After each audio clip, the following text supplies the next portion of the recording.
Welcome to the Sales SOS Podcast, where we answer your sales distress calls.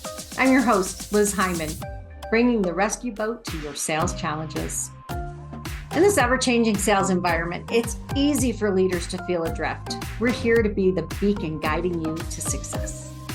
Each episode, I'm joined by top sales experts and practitioners who have navigated this waters and come out victorious. Together, we'll uncover the insights and strategies that will help you hit your sales targets and grow your business. So if you're ready to turn your sales distress into sales success, you're in the right place. Let's dive into today's topic. Hi, everybody. Welcome to the Sales SOS Podcast, streaming live on LinkedIn. And I am Liz Hyman, your host. And I have with me Christopher Bowen. I have Bryn Tillman. I have Mike Simmons, Renee Bigelow, and John Way, and they are our crew today that's going to help save you from your sales nightmares. So today we're going to talk about CRM, and we're going to have 4 different segments. The first segment, we're going to talk about what is a CRM. Second segment, we're going to talk about what to consider when you're setting up your CRM. We're going to talk about mistakes, and then we're going to talk about maintaining your CRM. So let's start with our first section. I want to talk about what is a CRM. And I want to really quickly go into the history of CRM, which is really close to my heart, because I know some of the people that were the early factors in doing that. So let me talk a little bit about the history, and then let's talk about what this thing called CRM does. So CRM, customer relationship management software. So how did this start? So some of you can remember a long, long time ago, many, many moons ago, when you had, what did you guys have? How did you keep track of those names? A Rolodex. Yes, a Rolodex, which No, was... we'd all say that together, but I thought we would all say that together. But that's okay. So we had this Rolodex, this paper thing that you younger people are listening have never seen, and it kind of flipped around and you had all of your addresses on these little paper index cards. So that was the first thing. And then we had this amazing thing, this company called Microsoft, this brand new, exciting company, created this thing called Outlook, where we could actually put addresses into our computer and have a way to look them up. And then the next thing was we had this program called ACT that everybody used that was sort of a relational database. It was the very first relational database, which is what all this new technology's been built on since then. And it was still really clunky. And all it really did was give you an address and a little bit more information. And then next, my friend, John Farrar, took a program called Strategic Selling, which I think almost everybody here has taken. And it was about managing your sales and through a pipeline, through a process, and understanding who all the different buyers were. And John took this course and went, oh my gosh, this should be a program. And he created something we call Goldmine. And at the same time, Oracle and SAS and some of these other big companies were also creating these databases. But when Goldmine was created, it was on a server. Some of you may not even know that word, in our offices. And then Benioff created Salesforce, and it was the first CRM that was in the cloud. So it totally changed the way we think about CRM. So now we had a tool that did a couple of things, right? It helped us keep track of all of these people, and it helped us manage them through a pipeline. So I'm going to send this back out. Before I start, though, everybody tell me, what was the first CRM you ever used? Goldmine. Thank you, John. Siebel for me, but I also did Siebel and a few others. So Siebel. Oracle. Oracle. The kind of precursor ACT was the first one I was on, but then in media companies we did a fulfillment, was sort of the fulfillment software got the CRM. So after that was Salesforce. It was like a proprietary kind of. Yeah, an industry specific. Yeah. Yeah. And so I actually had a spreadsheet that was set up in the Miller-Hyman methodology that I used until about 5 years ago. Believe it or not. So who loves, fixing CRMs, that I used a spreadsheet for years. Well, I mean, can I just say, Liz, I think to be fair, I think that works for businesses who are getting started. Like, I think that's something important to say. It's like when you're dealing with small scale. So if you're dealing with less than 100 people, a spreadsheet might work perfectly fine for you. The CRM kicks in when that gets too hard to manage, right? Right. So And I just wanted to take a moment to. I have small businesses who are like need a CRM or they have contacts, right? Like they don't need it yet. That can be 6 months from now or whatever. Right. So, and I think some of it also depends on how your process is, right? If your process is relatively straightforward at that point, and you're engaging with maybe a single buyer on the other side or just a small buying committee, you can probably do that. It's when you start getting into more complexity that it's just difficult to manage consistently across a large number of accounts and a large number of contacts on a spreadsheet and do it effectively. But okay. starting out, you need to understand your process. One reason to start using a CRM is that you have a complex sale with a lot of people over a long period of time, and there's a lot more information to manage. Yeah, Bryn. So I'm going to say, and I did spreadsheets for some time, but today it's so easy to start with a CRM, even with a one-person shop. There's you can get HubSpot with one seat. You could get, John Ferrara now has Nimble, which is a CRM, social CRM for, I don't know, under $50 a month. I don't even know what it is, but it's amazing. There's a lot that we can do today. And I'm going to say that from a spreadsheet perspective, I couldn't categorize things well, and I couldn't find things well. And if someone switched a job, it was just kind of a nightmare. I was doing the command find, right? For everything. And so, when I switched over to a very easy to use spreadsheet, from spreadsheet to CRM, it's kind of life changing. And especially adding in your notes, you've got a good timestamp of when those notes are. And then if you have an assistant that's helping, you have real-time information on what was the last activity done. So as much as I think, it's just so cheap and so inexpensive to start a CRM right away, I think it makes all the difference in the world. And then you can scale when you're ready to scale. It's so much easier.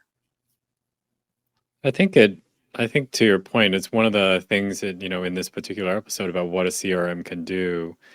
I think if you're, to Renee's point, if you're a young company, or to Chris's point, your sales process is pretty simple, then yeah, you can probably do with a spreadsheet. But as it gets more complex, you're trying to track all of the sales motions, all the sales activities, and you can keep on top of who performed them, or when's the next one that you have to do, then I completely agree with Bren in the fact that it quickly overwhelms that spreadsheet. I mean, you're going to have hundreds of columns trying to keep track of that. And at that point, you're going to need a CRM. So to me, the level or the time in which you're okay, I'm going to move beyond just tracking contacts and their email addresses to I'm going to start tracking tasks and whether or not those tasks are done, then you've got to move to a CRM at that point.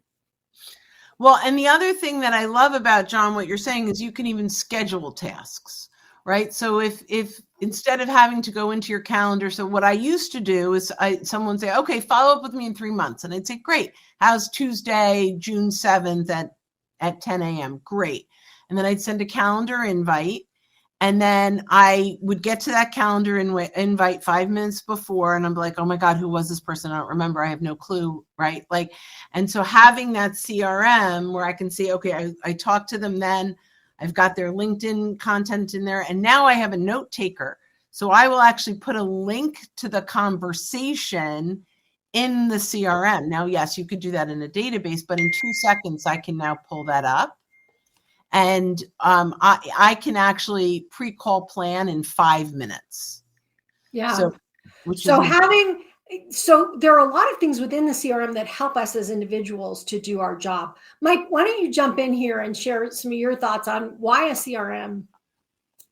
I think one of the big things to figure out first is like, what's the job to be done? Just like hiring employees or hiring somebody else you're bringing into the organization. We talked last time about AI and having interns. Everybody getting a little bit of feedback. Yeah, for sure. So one of the challenges is figuring out what's the specific job to be done. Job to be done of the tool, job to be done of the table inside the database, job to be done of the process that you organize in there. And if you struggle answering those questions, throwing technology at something for the sake of having technology is not a good path. You can create a lot of waste. You can get yourself into a situation where you start to build speed and scale on something that doesn't work. So focus on the job to be done of the system, the problem that you're working on trying to solve at the point in time, and then go from there.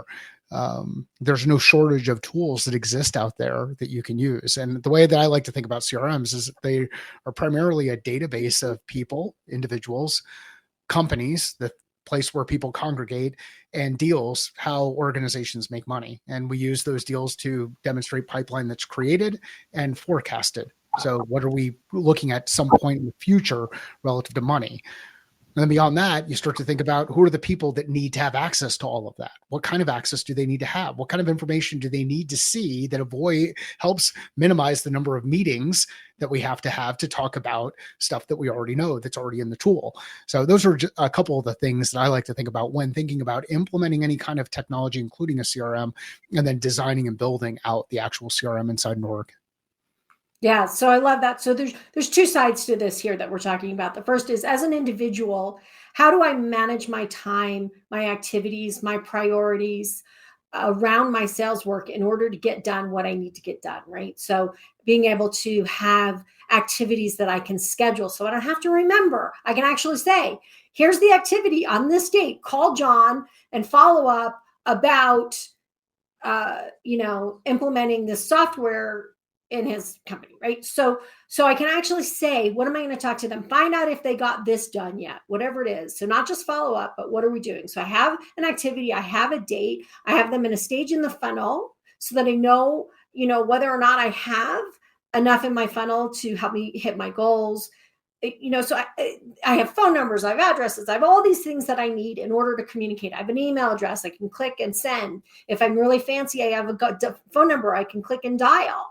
Right. So all of these things that as an individual, it improves my ability to function as a salesperson.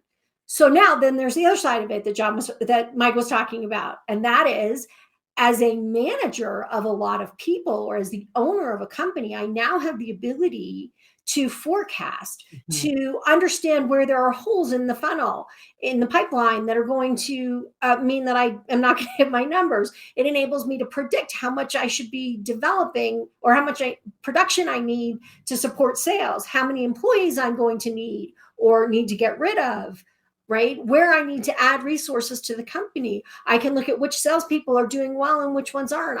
There's all this information that I can gather. So it does two things.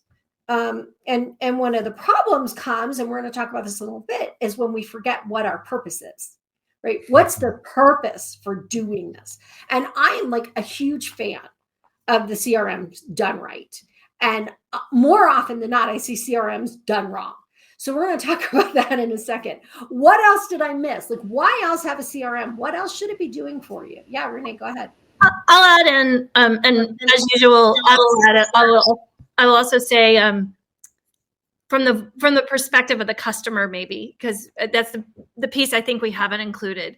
What a CRM helps do, as Mike mentioned, it's a database, right? So we have the database. And a little bit about Brent and Liz talked about is that it helps us surface information when we need it, and it brings it up for the right people. From the customer perspective, that means when I call in and I say, hey, I want to do this, or I'm having a problem with this, it means someone can look it up, see my account, and I don't start from zero with every conversation I have, right? It also means that someone is managing more complex things for me, right? Like they can tell me what's needed next. They can help me with those steps, and it makes a smoother journey for me. If you go beyond sales and you have sort of the pre-sale activity or your marketing activity and then your service potential, now you can provide a complete smooth process where you don't have a customer who's like, I don't understand why you don't know this. I told the salesperson all of this, right? Or I filled out all these forms on the marketing side, or my account manager knows all this. Why haven't you talked to them, right?